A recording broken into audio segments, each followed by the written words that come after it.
एक टाइम था जब वन प्लस के लोग फ्लैगशिप किलर फोन्स ज़्यादा बनाते थे। फिर उन्हें याद आया कि इंडिया में अभी भी ऐसे लोग हैं जिन्हें फ्लैगशिप किलर फोन्स नहीं चाहिए। उनका काम 20 से 25 हज़ार के फ़ोन्स में हो जाता है। इनफैक्ट 15 हज़ार के फ़ोन्स भी काफ़ी ज़्यादा पॉपुलर और डिमांड में रहते हैं। लेकिन अगर फ़ोन अच्छा हो तो वो 20 से 22 हज़ार भी खर्च करने को तैयार है। ऐसा ही एक फ़ोन है OnePlus Nord CE2 5G जो हाल ही में लॉन्च हुआ है। इसकी कीमत शुरू होती है 24,000 रुपये से। सस्ता तो नहीं कहेंगे, लेकिन आईफोन्स और OnePlus Nord या OnePlus 9 Pro के मुकाबले 50,000 का भी फ़ोन नहीं है। नाम बड़ा है इसका OnePlus Nord CE2 5G, पर क्या काम भी इसका उतना अच्छा है, जानेंगे इस रिव्यू में। आप देख रहे हैं फाइबर हिंदी, मैं हूँ सिमरन।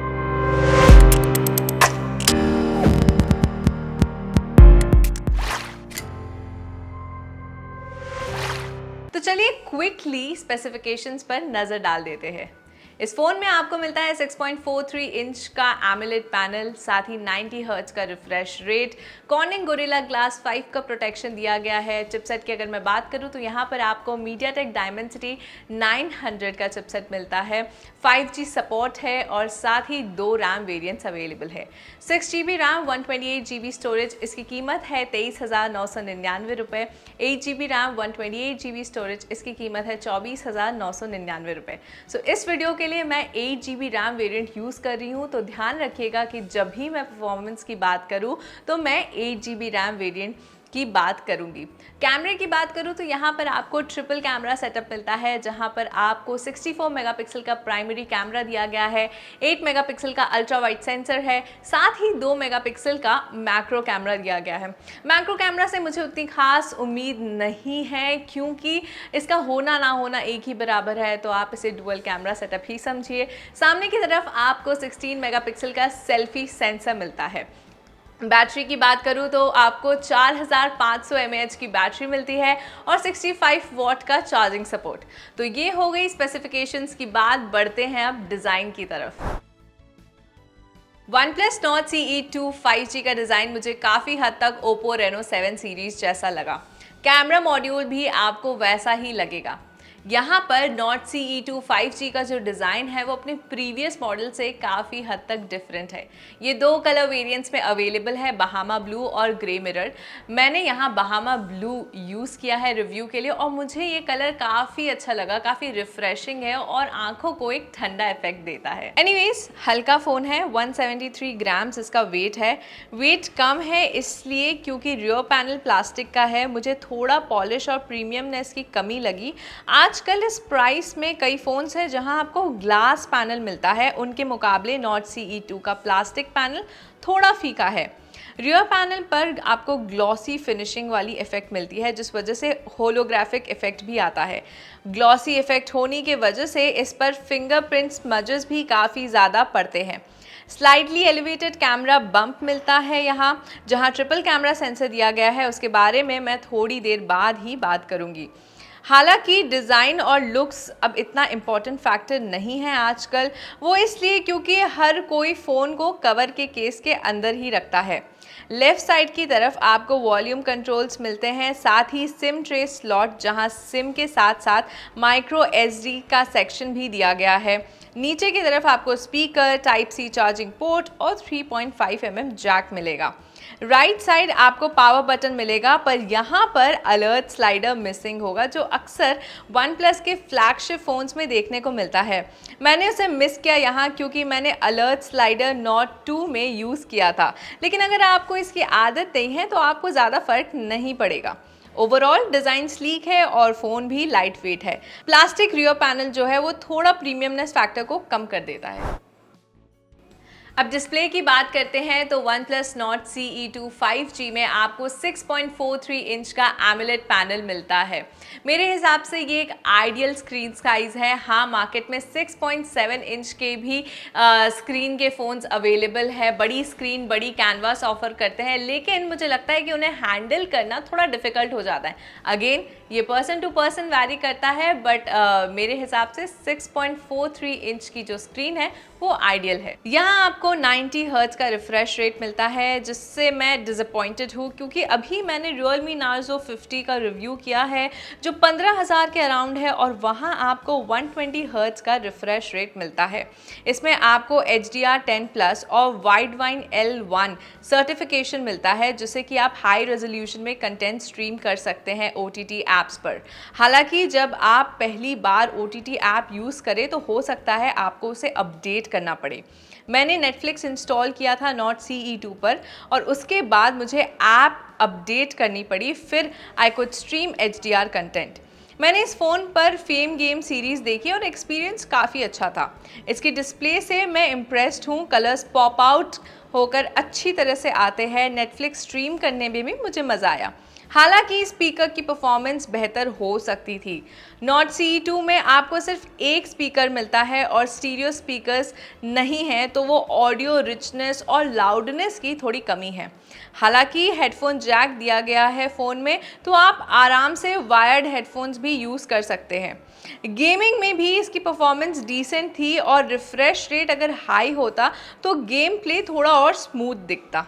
डिस्प्ले की बात हो गई, चलिए अब परफॉर्मेंस की ओर बढ़ते हैं। OnePlus Nord CE2 में आपको MediaTek Dimensity 900 का चिपसेट मिलता है। ये एक 5G प्रोसेसर है जो डिसेंट टास्क है वो तो काफ़ी आसानी से ये हैंडल कर लेता है। साथ ही साथ मल्टीटास्किंग में भी आपको कोई दिक्कत नहीं होगी। इस फ़ोन पर मैंने कॉल ऑफ ड्यूटी गेम खेला जो कि एक डिमांडिंग गेम है और गेम में मुझे एज सच कोई डिस्टर्बेंस नहीं महसूस हुई। हाँ, हल्का सा शटर ज़रूर फील हुआ। एक अच्छी बात यह है कि फ़ोन में हीटिंग की कोई समस्या नहीं है और करीब आधे घंटे से लेकर 45 मिनट्स मैंने इस गेम को खेला, तब भी मैंने नोटिस किया कि बैटरी में बस 10% का ही गिरावट आई। OnePlus हमेशा अपने क्लीन और पॉलिश्ड सॉफ्टवेयर एक्सपीरियंस के लिए जाना जाता है और OnePlus Nord CE2 में भी आपको Oxygen OS 11.3 मिलता है जो कि एक Android 11 बेस्ड सॉफ्टवेयर है। ये थोड़ा डिसअपॉइंटिंग भी है क्योंकि Android 12 यहाँ एक्सपेक्टेड था। OnePlus ने कहा है कि Nord CE2 पर 2 साल तक Android अपडेट्स देगा। हो सकता है कि नेक्स्ट अपडेट इस फ़ोन के लिए Android 12 का हो, लेकिन कंपनी की तरफ से अभी कोई डेट नहीं आई है। खैर, अब बात करते हैं इसकी कैमरा परफॉर्मेंस की। OnePlus Nord CE2 5G में आपको ट्रिपल कैमरा सेटअप मिलता है। ये सेटअप बिल्कुल सेम है OnePlus Nord CE जैसा ही, लेकिन एक डिफरेंस है कि यहाँ पर आपको मोनोक्रोम कैमरे की जगह मैक्रो सेंसर दिया गया है।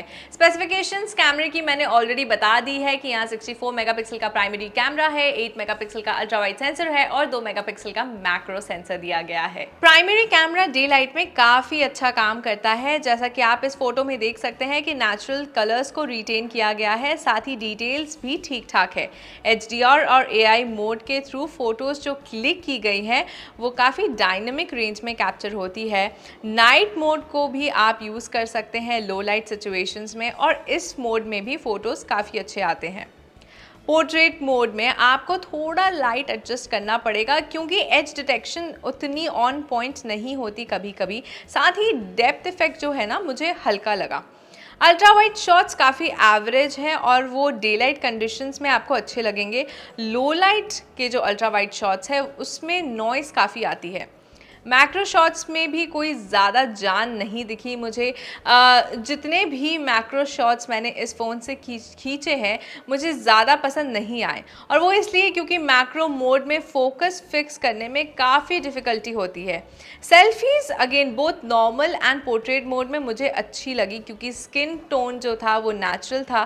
पोर्ट्रेट मोड में तो काफ़ी अच्छा एज डिटेक्शन था और डेप्थ इफेक्ट भी यहाँ मुझे काफ़ी इफेक्टिव लगा। ये थोड़ा सरप्राइजिंग था क्योंकि जो इश्यूज मुझे रियर कैमरा के पोर्ट्रेट मोड में दिख रहे थे वो सेल्फी कैमरा में नहीं थे। ये हो गई कैमरा की बात। अब चलते हैं बैटरी की तरफ। OnePlus Nord CE2 5G में आपको 65 वॉट का चार्जिंग सपोर्ट मिलता है और ये बहुत खास बात है इस फ़ोन की। इसके प्रीवियस मॉडल में आपको 33 वॉट का चार्जिंग सपोर्ट मिलता था। तो अगर आप एक डिसेंट यूज़र है और ज़्यादा गेम्स नहीं खेलते तो इसकी बैटरी जो है आराम से एक दिन से ज़्यादा लास्ट करेगी। बैटरी की अगर बात करूँ तो यहाँ पर आपको 4500 mAh की बैटरी मिलती है, जो कि काफ़ी बड़ी बैटरी है, काफ़ी बड़ा कैपेसिटी है बैटरी का। और मैंने ये नोटिस किया है कि 30% से फुल चार्ज होने में इसे 20 से 25 मिनट लगते हैं। तो कह सकते हैं कि इसकी जो चार्जिंग टेक्नोलॉजी है वो काफ़ी फास्ट है। तो अब वक्त है फाइनल वर्डिक्ट का। अगर आपका बजट है 25,000 रुपये तो आप OnePlus Nord CE2 5G को ज़रूर कंसिडर कर सकते हैं। हाँ, एक दो एरियाज़ हैं जहां परफॉर्मेंस बेहतर हो सकती थी। मुझे सॉफ्टवेयर, परफॉर्मेंस, डिस्प्ले और बैटरी चार्जिंग बहुत पसंद आया। ब्लोटवेयर यानी कि प्री इंस्टॉल्ड ऐप्स यहाँ आपको नहीं मिलेंगे। क्लीन आपको सॉफ्टवेयर एक्सपीरियंस मिलेगा। कैमरे की अगर मैं बात करूँ तो डे लाइट में कैमरा परफॉर्मेंस अच्छा है, लेकिन अल्ट्रा वाइड शॉट्स और मैक्रो शॉट्स से मैं इम्प्रेस नहीं हूँ। फाइनली, अगर आप एक ऐसी फ़ोन की तलाश में हैं जो लाइट हो, फास्ट हो, तो आप OnePlus Nord CE2 की तरफ ज़रूर जाइए। लेकिन जिन एरियाज़ में कमी है उस रेंज में आपको कुछ और भी चॉइसेस मिल सकते हैं। ये था आज का रिव्यू वीडियो। कैसा लगा आपको ये वीडियो वो मुझे कमेंट्स में लिखकर ज़रूर बताइए। और साथ ही अगर आप एक OnePlus यूज़र है या फिर आपने Nord CE2 परचेज़ किया है तो उसका एक्सपीरियंस भी हमारे साथ ज़रूर शेयर कीजिए। हो सकता है कि आपका एक्सपीरियंस मेरे एक्सपीरियंस से अलग हो, तो अगर आप वो शेयर करेंगे तो वो बाकी यूज़र्स के लिए भी काफ़ी हेल्पफुल रहेगा। Thanks for watching this video. मिलूंगी आपसे जल्द ही अगले वीडियो में। Till then, bye bye.